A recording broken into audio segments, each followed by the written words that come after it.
मैं बोलूं? नमन में भी बोल सकता हूं, चाइनीज में भी बोल सकता हूं। बीच में एक दो बातें अंग्रेजी में किसी को हिंदी में बोल रहा हूं। पहले इस मंच में उपस्थित जनता पार्टी के वरिष्ठ अधिकारीगण और मेरे सामने राष्ट्रीय परिषद के आदरणीय सदस्यगण, पहले मैं अपना धन्यवाद देता हूँ कि ये अध्यक्ष पद का बोझा फिर मेरे सिर पर रखा है। लेकिन बहुत पहले 1977 में जनता पार्टी की सरकार बनी। इतिहास में पहली बार एक विपक्ष पार्टी हम उसको हटा करके सत्ता में आई, 2/3 बहुमत भी प्राप्त की। लेकिन धीरे धीरे आपस के झगड़े में ये पार्टी टूटी। लेकिन जो टुकड़े गए बाहर, उन्होंने सब जनता का नाम ही लिया। किसी ने Janata Dal you, Janata Dal S, BJP, RJP, इस प्रकार से जनता का नाम आज भी इतनी प्रिय है कि जो भी टुकड़े बाहर गए वो भी जनता का नाम ही लिया। उस समय जब ये सब टूट रहा था, जयप्रकाश नारायण ने मुझे विमान पे और दिन रहे नहीं, उसके बाद टूटने के बाद उन्होंने मुझे पटना आने का, मैं गया, लेटे हुए थे। उन्होंने कहा कि मेरी जो बनी हुई सुंदर बात उजड़ गई है,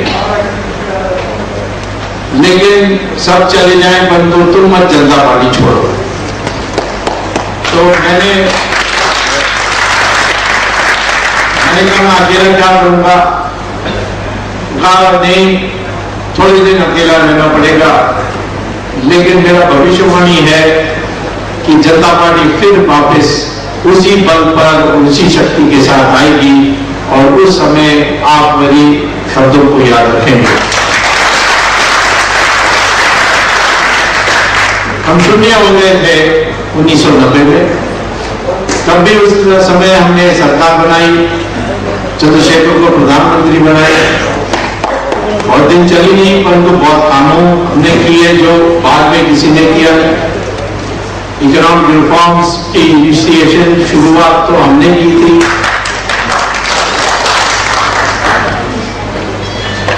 लेकिन आज पार्टी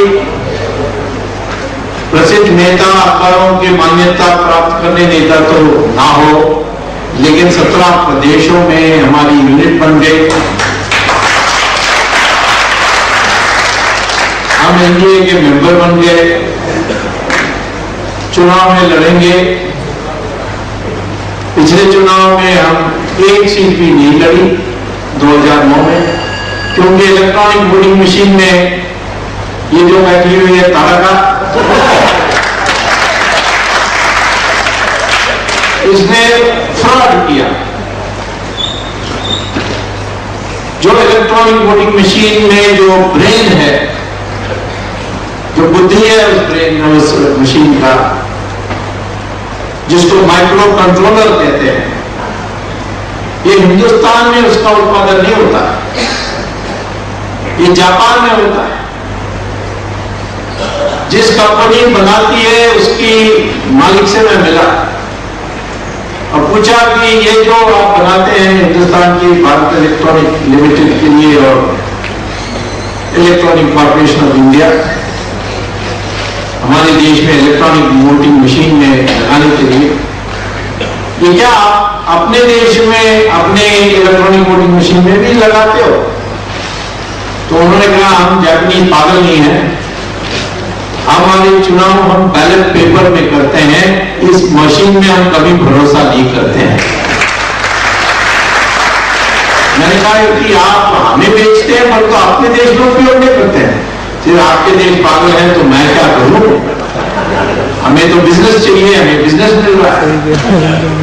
अब एक विदेशी कंपनी को जो फैसला करती है कि वोट्स कैसे जोड़े जाएं, किसके नाम में किसके खाते में रखना, ये हमारे देश में नहीं बनती।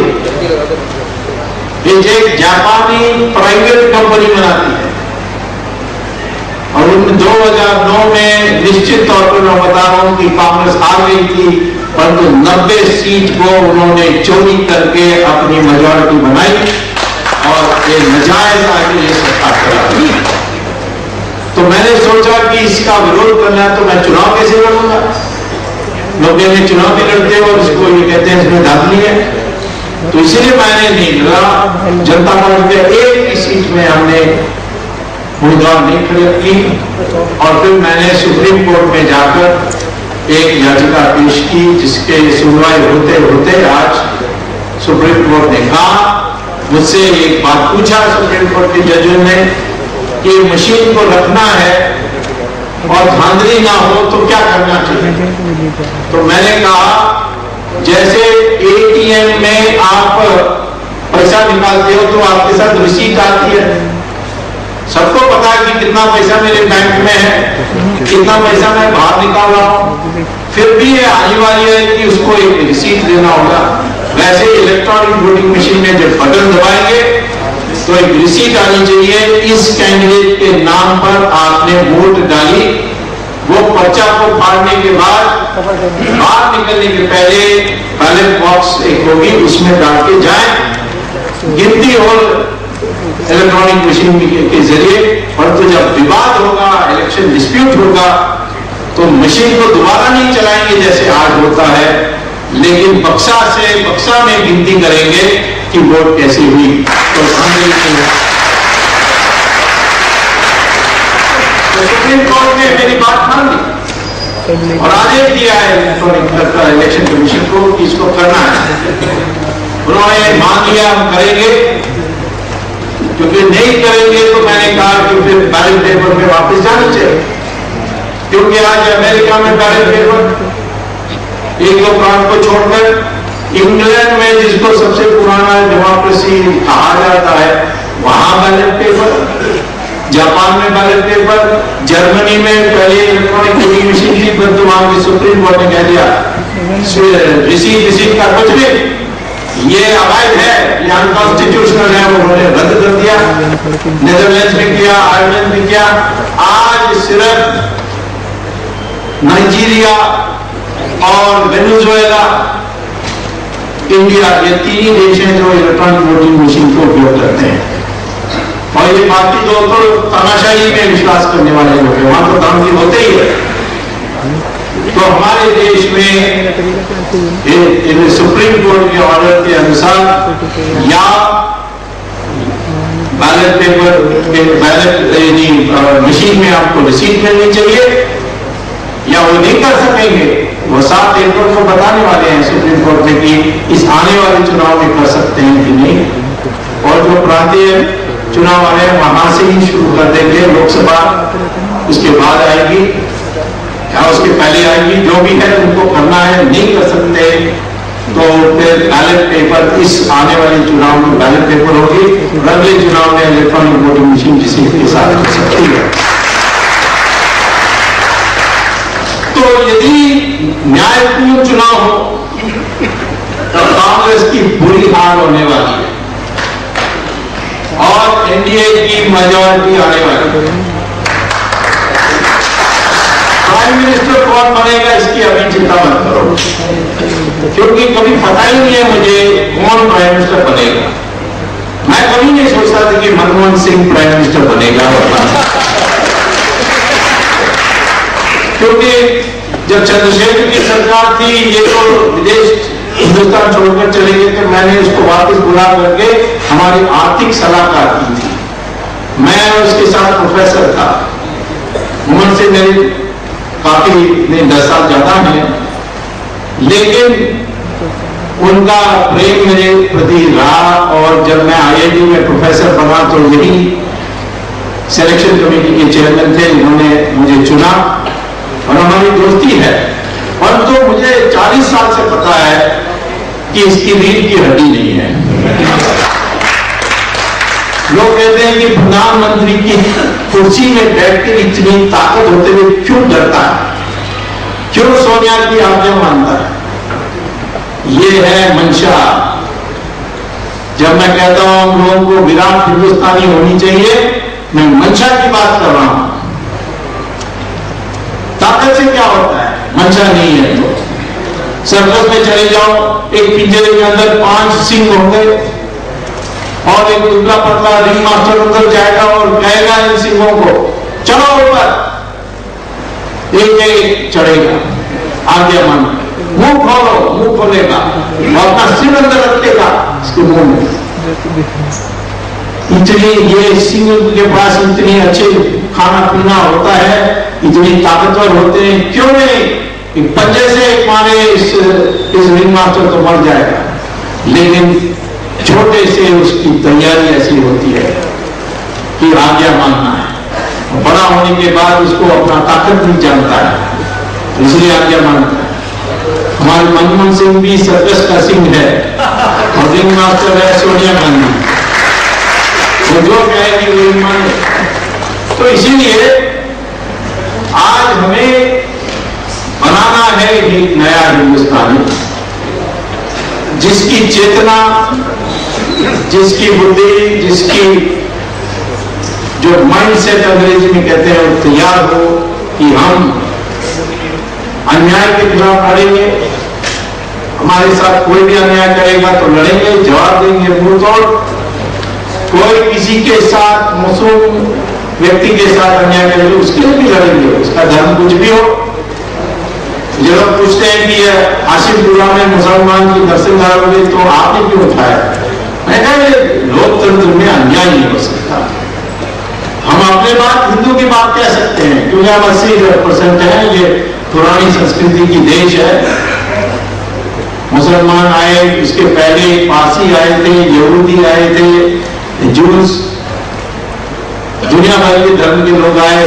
हम उनको कभी उनके साथ ये नहीं अन्याय नहीं किया, उनके लिए हमने मस्जिद बना के दिया। मंदिर पैरों में तो जब पहले आए थे व्यापारी लोग मुसलमान, जिसको उनकी हमने शादी करवाई, उसको इसीलिए कहते हैं मापिले।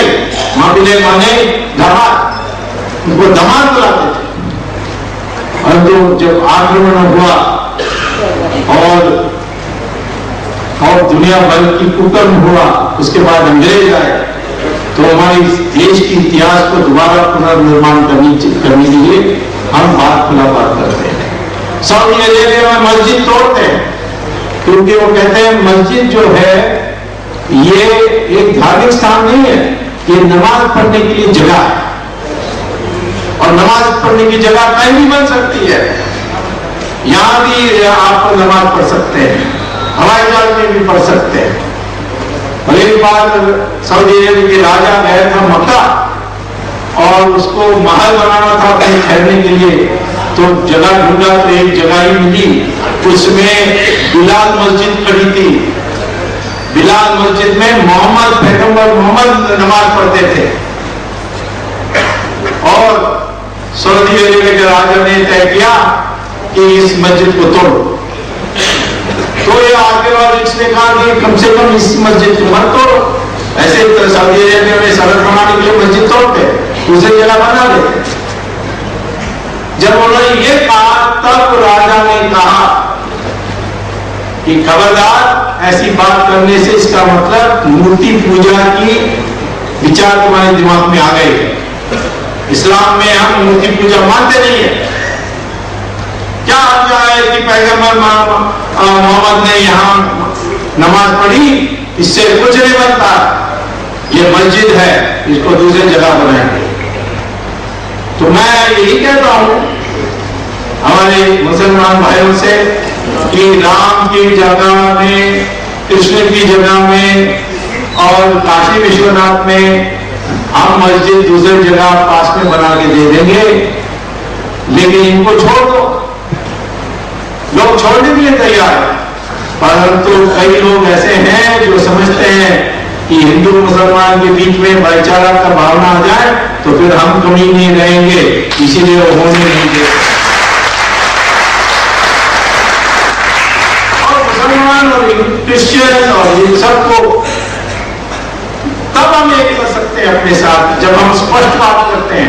जो कहते हैं और करते हैं, उनकी वोट लेने के लिए नहीं, अपने मतलब के लिए नहीं।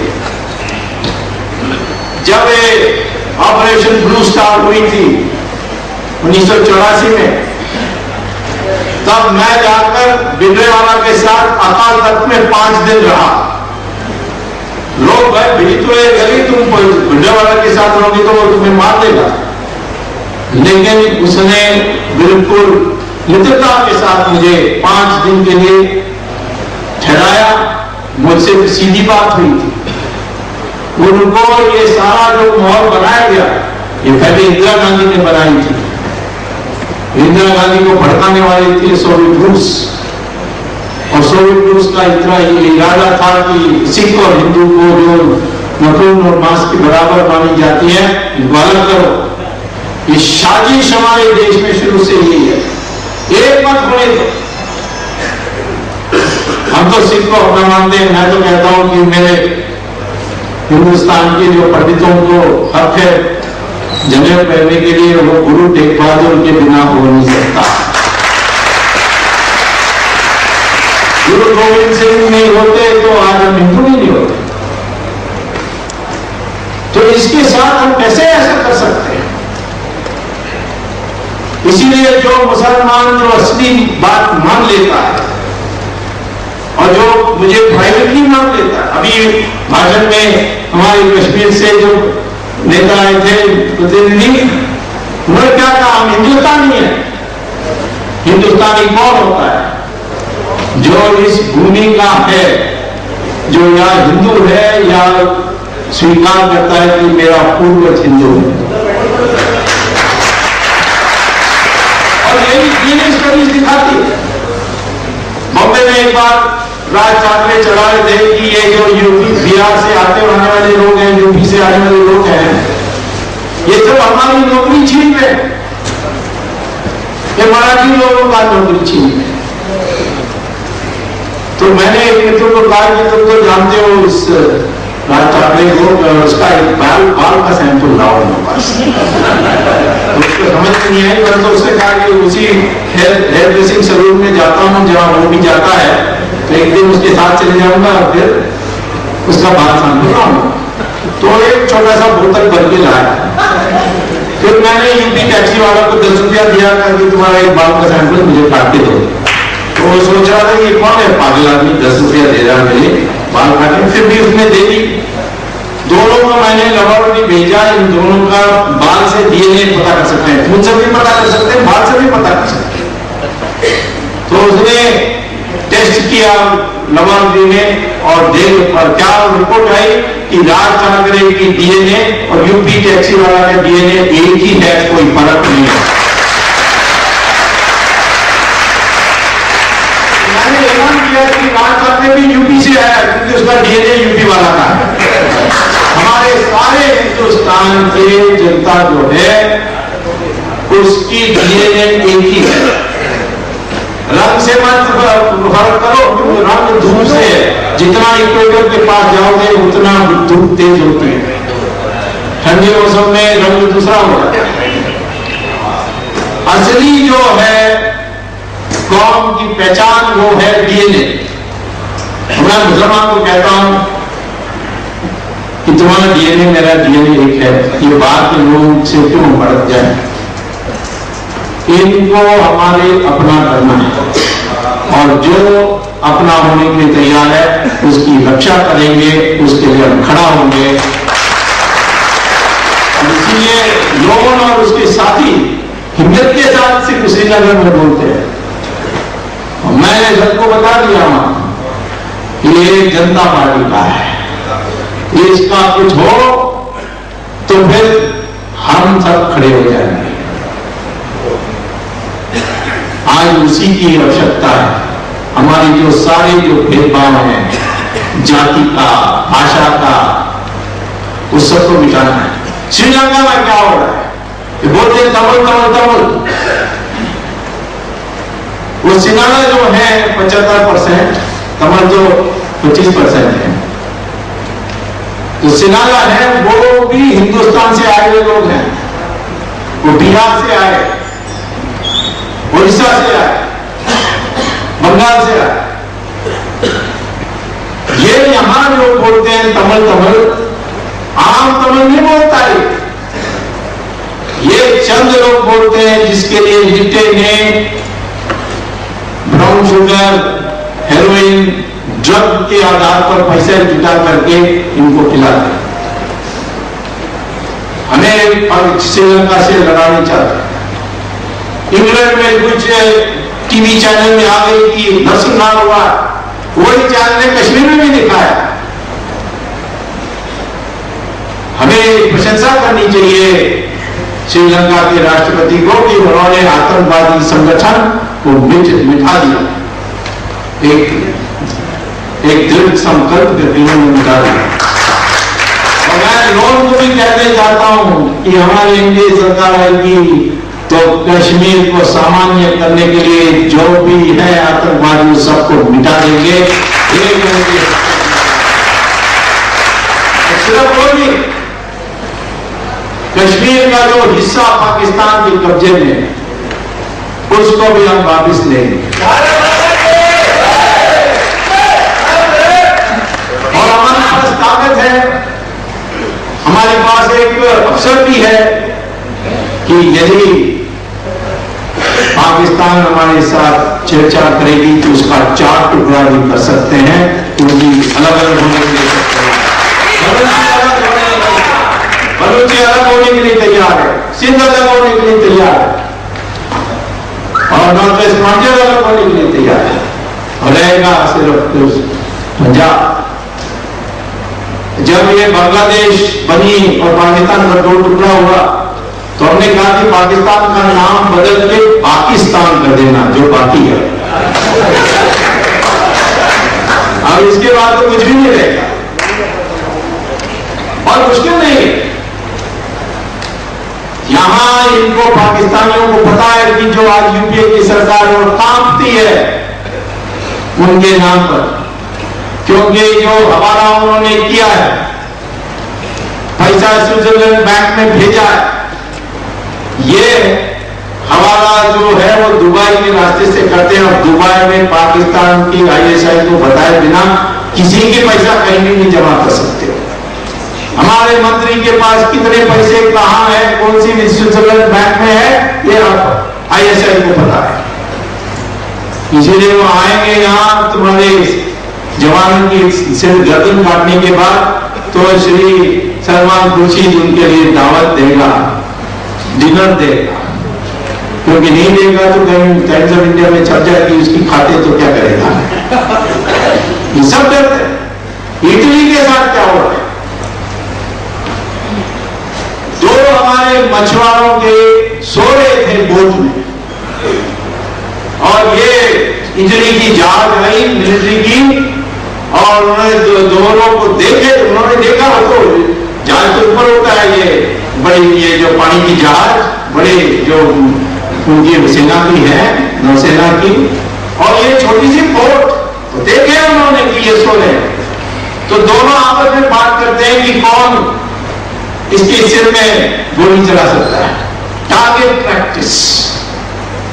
पकड़े गए, क्योंकि एक पुलिस सफेद सुपरमैन पुलिस थोड़ा तगड़ा निकला केरल में, तो उसने उनको पकड़ लिया, जेल में उनको नहीं डाले, पहले गेस्ट हाउस में डाले, और टाटा ये ताज की होटल है जो कोचिन में, वहां से बिरयानी और तंदूरी चिकन भेजते थे उनको रोज, और इटली से मंगवाते थे उनका खाना।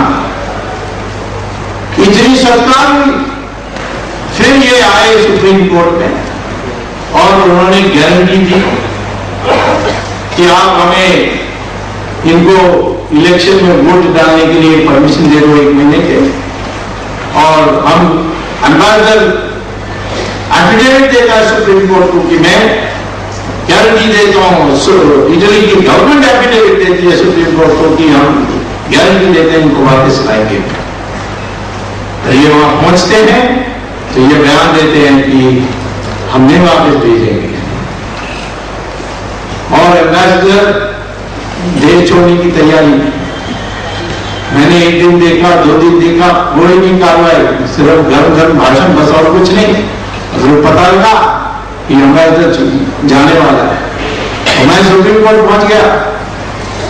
अटॉर्नी जनरल को भी कहा कि उपस्थित रहो, और मैंने सुप्रीम कोर्ट की चीफ जस्टिस को कहा कि ये तो आपका अपमान है, मेरी अपमान छोड़िए। हम लोगों को दुख है कि सुप्रीम कोर्ट की इस प्रकार की बेइज्जती हुई है और आपने कुछ नहीं किया। मैं इसको जेल भेजने के लिए पिटीशन देने के लिए तैयार हूं, अभी पहुंचा नहीं सका, लेकिन 1-2 दिन में आपके पास पहुंच जाएगी, लेकिन तब तक इसको विदेश तो जाने मत दो। हर्ष की बात है कि सुप्रीम कोर्ट ने रोक लगाई, दुनिया में पहला घटना ऐसा हुआ।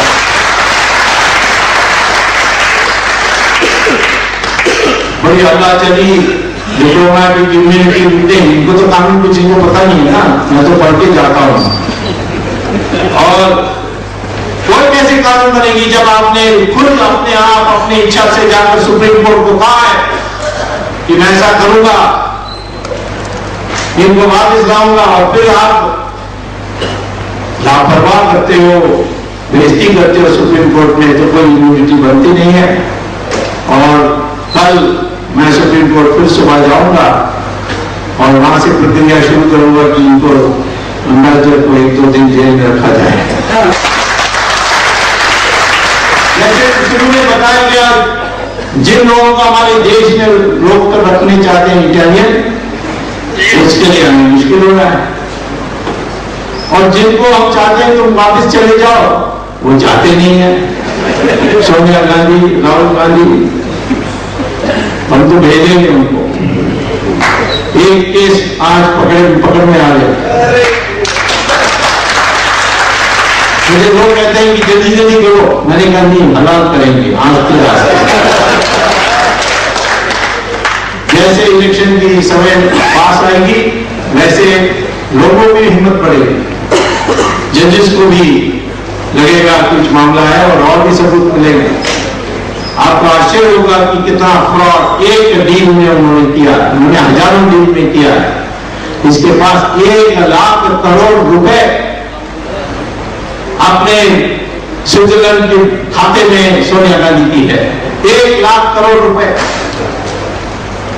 हमारा सारा सब्सिडी बिल, खाने पीने का, किसानों का, बिजली का, सब मिलाकर 2 लाख करोड़, 50% तो इसी के पास है। और देश भर के सारे जो लोग जिन्होंने विदेशों में पैसा रखा है वो 70 लाख करोड़ रुपए है। और हमारी टोटल हमारी जो भूख लग रहा है तो 70 लाख करोड़। टोटल टैक्स का बिल कितना है हमारे बजट में? 4 लाख करोड़, 70 लाख करोड़। उसमें 2G स्पेक्ट्रम का नीलाम सही प्रकार से हो जाए तो आपको 2 लाख करोड़ मिलेगा। कोयला का करेंगे 11 लाख करोड़ मिलेगा। खनिज तेल का जो जहां से निकलती है उसका नीलाम करोगे तो आपको 24 लाख करोड़ मिलेगा। हमारे देश में साधन की कमी नहीं है, लेकिन ये भ्रष्टाचार हमारी पैसा को लूट रहे हैं। तो इसीलिए ये जो मैं पहली बार सोनिया गांधी की दस्तखत है, राहुल गांधी की दस्तखत है, इसलिए इससे वो बाहर निकल नहीं सकते। ये क्या फ्रॉड है मैं थोड़े संक्षेप में बताना चाहूंगा। एक अखबार निकलता था आजादी के आंदोलन में, उसका नाम था नेशनल हेरल्ड, अंग्रेजी हिंदी में नवजीवन और उर्दू में कौमी आवाज। उसका कंपनी बनाई गई थी आजादी के आंदोलन में, क्योंकि अंग्रेज सेंसरशिप लगा रहे थे तो किसी अपना अखबार होनी चाहिए। उस दृष्टि से सारे कांग्रेस वालों ने जोड़ करके बना करके जवाहरलाल नेहरू को अध्यक्ष बना दिया। आजादी के बाद जवाहरलाल नेहरू प्रधानमंत्री बन गए तो इसको हर प्रकार की सुविधा, जमीन, सस्ते ब्याज में ऋण देना, सब करके धीरे धीरे उसने कई अपनी प्रॉपर्टीज बनाई देश भर में। लेकिन कोई अखबार खरीदने के लिए तैयार नहीं, क्योंकि अब सारा उसकी समाचार फीका था, कांग्रेस की प्रोपेगेंडा थी। तो इसीलिए वो धीरे धीरे लॉस में जाने लगा। फिर उन्होंने कर्जा लिया, कर्जा को वापस नहीं कर सके, 2008 में कंपनी को बंद कर दिया और छापना रोक दिया। उस समय इसके पास कर्जा पड़ी हुई, जो वापस नहीं किया हुआ कर्जा 90 करोड़ थे। उसी के एक साल बाद सोनिया गांधी, राहुल गांधी ने मिलकर अपने दस्तखत पर एक कंपनी अपनी बनाई, private limited, young Indian private limited, जिसमें 76% जो शेयर है दोनों का था। वाड्रा का नहीं था, वाड्रा तो अभी वो छुट्टी करने वाले हैं, वो शादी तो टूट गई। तो ये लोगों के पास 76%, 38%, मोतीलाल वोरा के पास 12%, तो 88, और फिर ऑस्कर फर्नांडिस उसका 12%, 100%, ये 4 लोग। और लेकिन कंट्रोलिंग इंटरेस्ट तो इन दोनों था। फिर ये दोनों गए नेशनल हेराल्ड के पास और कहा कि आप जो कर्जा है 90 करोड़ तो आप वापस नहीं कर सकते हो। अब कौन है नेशनल हेराल्ड का मालिक, यानी चेयरमैन, बोर्ड का चेयरमैन? मोतीलाल वोरा, वो यहां भी डायरेक्टर, यंग इंडियन में भी डायरेक्टर। तो उनको कहते हैं कि आप ये 90 करोड़ वापस नहीं कर सकते, हम आपके लिए नया कर्जा व्यवस्था कर देते हैं 90 करोड़ का, और उसको सारा पुराना इसको खाली कर दीजिए, और उस नया कर्जा को वापस करने की जिम्मेदारी हमारी होगी, और आपको एक ही काम करना होगा, ये सारा कंपनी की शेयर हमें जीरो में बेच देना, और ये कंपनी हमारी हो जाएगी। तो मोतीलाल वोरा यहाँ भी डायरेक्टर, वहां भी चेयरमैन, बड़ी खुशी से उसने कंपनी को दे दी, और 90 करोड़ का कर्जा को भी, जो पुराना कर्जा था उसको भी पूरा कर दिया, समाप्त कर दिया। अब रह गई ये 90 करोड़ कहां से आया? कांग्रेस पार्टी के खाते से आया। कांग्रेस पार्टी की अध्यक्षा सोनिया गांधी, उपाध्यक्ष राहुल गांधी, और कोषाध्यक्ष मोतीलाल वोरा, महामंत्री ऑस्कर फर्नांडिस, वही 4 यहां भी है, और मोतीलाल वोरा वहां है। तो वो ये 4 लोग कांग्रेस पार्टी के दफ्तर में बैठ के प्रस्ताव पास करते हैं कि हमने तो 90 करोड़ दे दिया है नेशनल हेराल्ड को, और तो लगता है कि ये कभी वापस नहीं आ सकेगा ये पैसा, इसीलिए इसको सिख लोगों के नाम पर राइट ऑफ कर दो। तो इनको 1 रुपए देने के बिना इनको सारा नेशनल हेराल्ड सोनिया गांधी और राहुल गांधी की प्रॉपर्टी बन गई, और कोई कर्जा नहीं, कुछ नहीं, सब साफ। लेकिन इस आजादी के बाद वो 60 साल की 61 साल की जो इसकी समय थी 2008 तक, उस समय उन्होंने इधर जमीन लिया, उधर जमीन लिया, बिल्डिंग बनाया ये बहादुर शाह जफर मार्ग में, और सारे कुल मिला के इसकी संपत्ति 5000 करोड़ रुपए। तो ये सारा 5000 करोड़ रुपए इनका बन गया, और ये इसको 420 कहते हैं, चीटिंग कहते हैं, ब्रीच ऑफ ट्रस्ट कहते हैं। ब्रीच ऑफ ट्रस्ट इसीलिए क्योंकि ये जो नेशनल हेराल्ड बनी थी अखबार निकालने की, और ये अब बन गई है यंग इंडियन, जो कहते हैं हम अखबार नहीं निकालेंगे, इसको ब्रीच ऑफ ट्रस्ट कहते हैं, धोखा। और ये सारे कुल मिलाकर के सजा कितनी बनेगी? इनको 27 साल जेल में रहना पड़ेगा। तो मेरी सुनवाई हुई थी, और एक महिला मैजिस्ट्रेट नहीं से उसने बात सुनने के बाद कहा कि अच्छा, आप समन्स जारी करनी है इनको कटघर में खड़ा करने के लिए, तो पहले तो आपका शपथ लेना पड़ेगा, यानी विटनेस के लिए विटनेस बॉक्स में आपको बयान देना होगा। आपने दस्तावेज दे दी, हम इसको समझ ली, अब आपको एक ही प्रक्रिया बाकी है, उसको आप विटनेस बॉक्स में आकर कहो कि ये हुआ, ये अपराध हुआ, इनको समझ जारी करो और उसके बाद में कार्रवाई करूंगी। कौन सा डेट चाहिए? मैंने कहा जुलाई। तो लोग सब हैरान हुए, क्यों इतना देर? क्योंकि बहुत परिस्थिति बदल जाएगी और जितना इलेक्शन के निकट जाएगी उतना निश्चित है कि इनको जेल भेजने की मौका भी मिलेगी।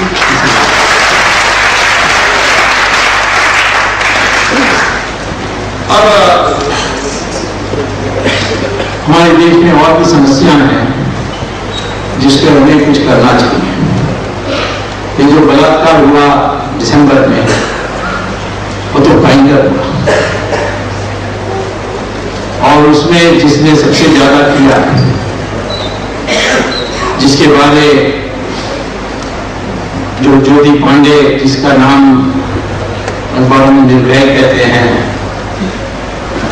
वो मां को कहते रही कि कुछ भी हो इस व्यक्ति को फांसी देनी चाहिए। जो उसने मुझसे बुरा किया मुझे उस पर नींद नहीं आती, बोलते बोलते मर गई।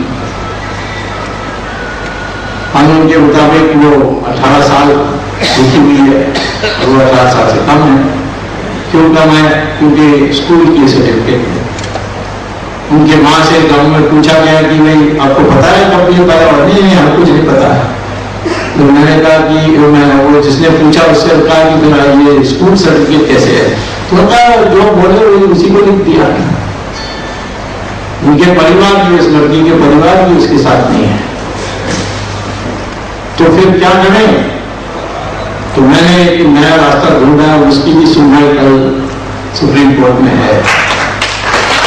और मैं ये कहता हूं कि आपने ये कानून बनाई 18 साल से कम के लिए एक अलग से रास्ते, जिसमें कोई फांसी नहीं होगा, कोई जेल नहीं होगा, कुछ नहीं होगा, उनका सिर्फ री एजुकेशन होगा।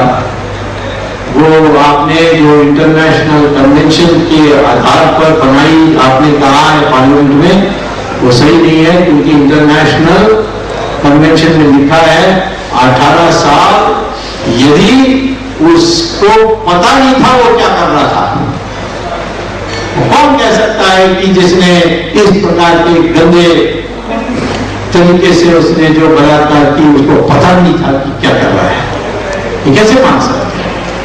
यदि कोर्ट के ऊपर और कोई बात समझ में नहीं आई, ये मेरी बात समझ में आ जाए, तो फिर कहेंगे कि आज के कानून में भी इसको सेशन जज के सामने खड़ा करके इसको मौत की सजा मिल सकती है। ऐसा निर्णय की मेरी अपेक्षा है, कल आपको पता लग जाए। तो हम तो सब मोर्चे में लड़ रहे हैं।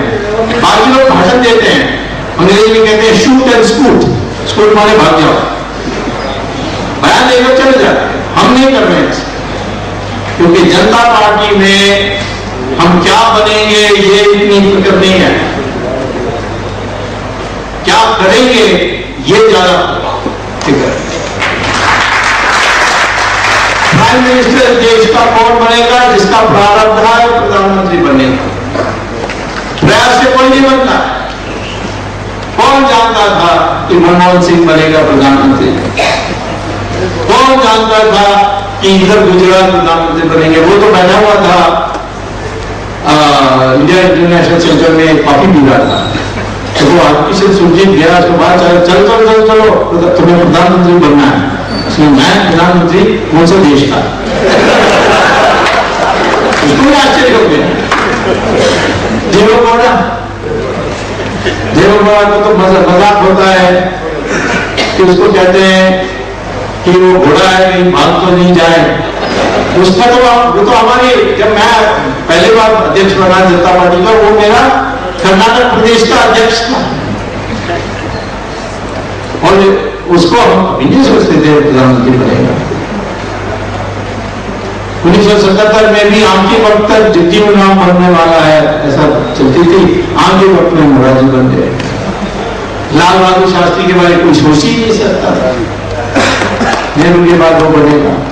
तो कौन बनेगा प्रधानमंत्री? चिंता मत करो, और मैं आपको बताऊं कि मुझे कोई भी मंत्रालय मिलेगा तो चलाने वाला नहीं होगा, मैंने देख लिया है एक बार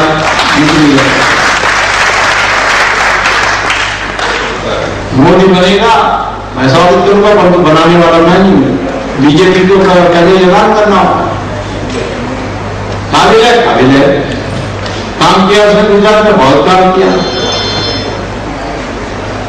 और इसके बारे ये कहना कि गुजरात में राइट्स हुए, अरे दिल्ली में क्या हुआ वो तो मेरे आंखों के सामने मैंने देखा।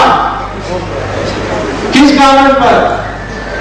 और मैं जानता हूं कि यदि उस समय की सरकार ये नहीं चाहती कि ये सिखों के साथ इस प्रकार की नरसंहार हो, नहीं होता। मैं जानता हूं क्योंकि जब राजीव गांधी की हत्या हुई मैं मंत्री था और ये सारे कांग्रेस वाले बाहर निकले, मद्रासी तमिल लोग सब झोपड़पट्टी में रहते थे, सीमापुर ऐसी जगह में, सब बाहर निकलने लगे रात को 2 बजे 3 बजे, क्योंकि उनको व्यापार भी बनता था इसमें। झोपड़पट्टी चलाओ राजीव गांधी के हत्या के क्रोध पर और फिर उस झोपड़पट्टी को दोबारा नीलाम करके बेचो, ये धंधा था।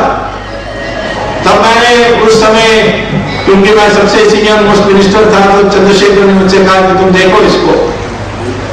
मैंने उस समय सीमापुरी के पुलिस स्टेशन फोन किया तो कांस्टेबल साहब कहते हैं कि SHO तो सो रहे हैं। मैंने कहा देखो उनको उठाने बोलो, तुम उठाओ।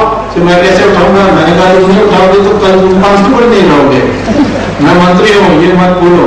उसने उठाया और वो SHO पीना हुआ और ऐसी दुनिया भर की बात कर रहा। तो तब मैंने तुरंत फोन किया मिलिट्री के जनरल को, कहा कि तुरंत पहुंच जाओ सीमापुर जो और सारे जो 5-6 जगह थे जहाँ तमिल झोपड़पट्टी में रहते थे, और एक भी तमिल छोड़ और की हत्या नहीं हुई।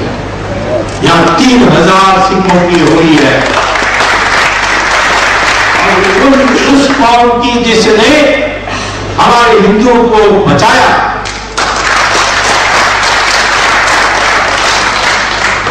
तो ये जो है मैं आपको बताना चाहता हूं, यदि कोई सरकार ने फैसला हो जाए कि हम होने नहीं देंगे तो कभी नहीं होगा।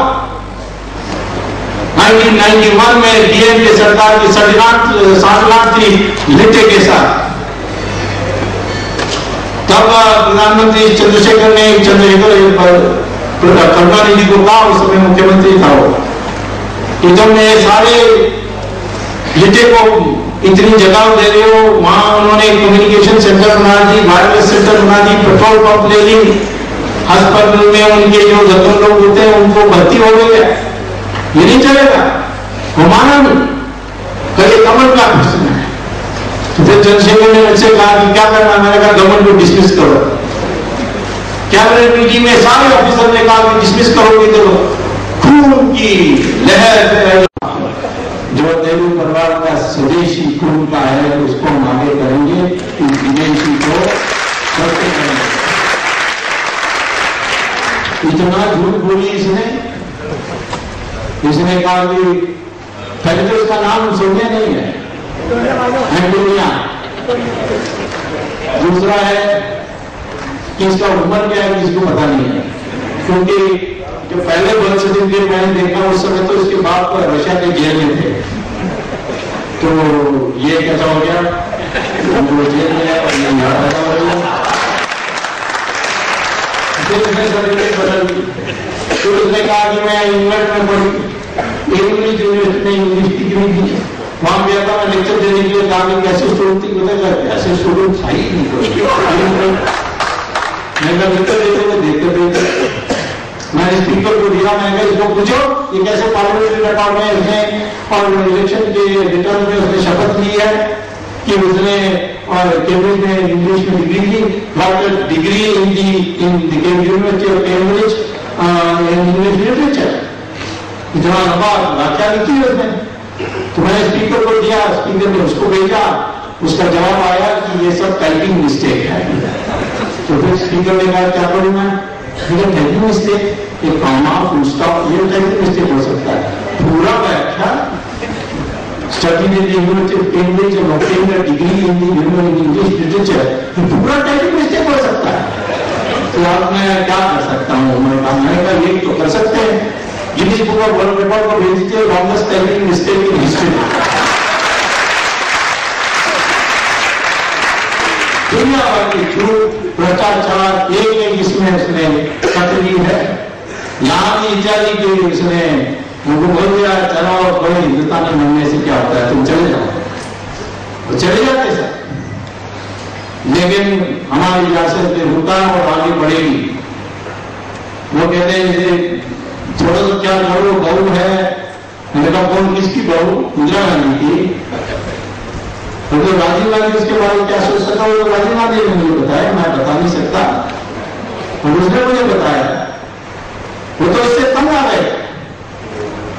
बाद में जिन लोगों ने हत्या की उनको फांसी नहीं देनी चाहिए, सोनिया गांधी ने राष्ट्रपति को चिट्ठी लिखा और अपनी बेटी को भेजा जेल में। क्यों? कौन विधवा ऐसा कर सकती है? हिंदुस्तानी विधवा तो कभी नहीं ऐसा कर सकती है। और सारा राजीव गांधी, इंदिरा गांधी, संजय गांधी, सबका पैसे तो इसका हो गया है। नाम खतरनाक है, इसीलिए उसको तारका कहता हूं। और कभी गुमराह मत होगा, मुझे लोग कहते हैं साड़ी पहनती है, कभी बिंदी लगाती है, नमस्ते करती है, हिंदुस्तानी बनने जाती है, तो थोड़ा तो क्या करो। ढंगा कैसा? रामायण में जब आया रावण, वो रावण बन के नहीं आया, वो तो सन्यासी बन के आया, भगवान कपड़ा पहन के। और सीता गुमराह हो गई, इसीलिए लक्ष्मण रेखा बात की, मैं तो नहीं गुमराह होने वाला हूं। कोई भी कपड़ा पहने, कोई भी वस्त्र पहने, ये महाभयंकर है, ये देश के लिए बहुत खतरा है। इसके केंद्र में रखकर उसके विरोध में हमें प्रचार करनी है। जनता पार्टी के साथ आज मुझे बड़ा हर्ष है कि जो पहला भाषण नरेंद्र मोदी ने दिया बीजेपी के कन्वेंशन में, अभी जो मीटिंग हुई उनकी नेशनल काउंसिल की, उसमें उन्होंने परिवार के बारे, सोनिया के बारे, राहुल के बारे कहा। राहुल तो बुद्धू है, उसने एक बार यूपी में जाकर के आया वापिस और कहा कि मैंने लाशों का पहाड़ देखा। तो पत्रकार वहां भाग के गए तो देखा कि वो गोबर का पहाड़ था। अब एक आदमी लाश और गोबर की फर्क नहीं जानता है, कैसा देश का प्रधानमंत्री कर सकता है। लेकिन अब तो लहर बदल गई, अब हमें संगठित होना है। इसलिए मैं आपसे कहता हूं कि लड़ो जितना लड़ना है, एनडीए में समझौता नहीं होगी तो हम लड़ेंगे। क्योंकि पिछले बार भी जो अभी गुजरात में जेडीयू ने अलग लड़ी, अभी भी वो एनडीए के हिस्सा है, यूपी में भी अलग से लड़े। तो इसीलिए ये कोई ऐसा नहीं है कि हमारे जो बिल्कुल मेरिटोरियस कैंडिडेट को टिकट नहीं मिलेगी तो हम एनडीए में एडजस्टमेंट नहीं होगी, इसीलिए नहीं करेंगे। एनडीए के लिए इलेक्शन के बाद हम एक साथ सरकार बनाएंगे, ये है हमारी कमिटमेंट। लेकिन चुनाव लड़ते वक्त हमें आजादी हो, हाँ समझौता हो जाए तो अच्छा है। और वास्तव में आज एक देश भर में जो फैला हुआ संगठन है वो है राष्ट्रीय स्वयंसेवक संघ, विश्व हिंदू परिषद। उनको भी साथ रखना है क्योंकि उनके कार्यकर्ता ईमानदारी के साथ काम करते हैं। हमारी पार्टी में आज पदाधिकारियों में बहुत हैं जो पहले स्वयंसेवक रहे हैं और आगे भी उनके साथ में मिलकर काम करना है। लेकिन हम हिंदुस्तानी होकर काम करेंगे, किसी के साथ अन्याय होने नहीं देंगे, सबको संविधान में जो उनका हक है उसके लिए देने के लिए लड़ेंगे। एक विराट हिंदुस्तानी समाज बनाएंगे जो आर्थिक विकास में आगे बढ़ेगी और जो दुश्मन हमें छेड़ेगा वो उसको हम ऐसा जवाब देने की वो कभी उछल नहीं सकेगा। ऐसे हिंदुस्तान की कल्पना में आज जनता पार्टी फिर खड़ी हुई है। और आज मुझे जयप्रकाश नारायण का याद रखती है जो उन्होंने कहा एक दिन दोबारा आएगी जनता पार्टी। मुझे दिख रहा है कि दोबारा जनता पार्टी उभर के आएगी। धन्यवाद।